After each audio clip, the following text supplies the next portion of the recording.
Joséphine Baker, parce que c'est une chanteuse et danseuse.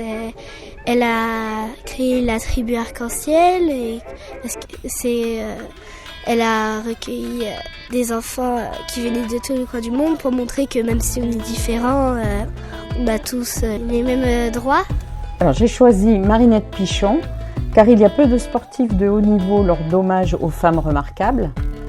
Pourtant, elles doivent souvent lutter pour s'imposer sportivement et se faire accepter du milieu sportif dès qu'elles ne correspondent pas, entre guillemets, à la norme.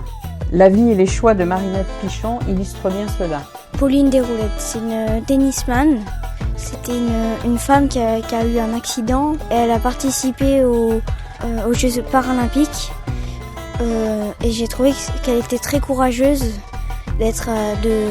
même après son accident, de continuer son sport. Isabelle Vigée-Lebrun, parce que c'est une peintre qui a un petit peu bouleversé les coutumes et les habitudes de son époque.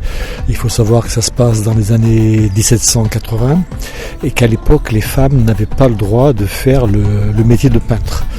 Et donc, elle a bouleversé ses habitudes parce que, il faut dire qu'elle était issue, je dirais, d'un milieu très modeste, mais qu'elle avait accédé par la qualité de sa peinture à des plus hauts rangs, puisqu'elle était devenue peintre officielle de la reine, et donc ce qui lui a permis d'entrer effectivement à ce qu'on appelait à l'époque l'Académie royale.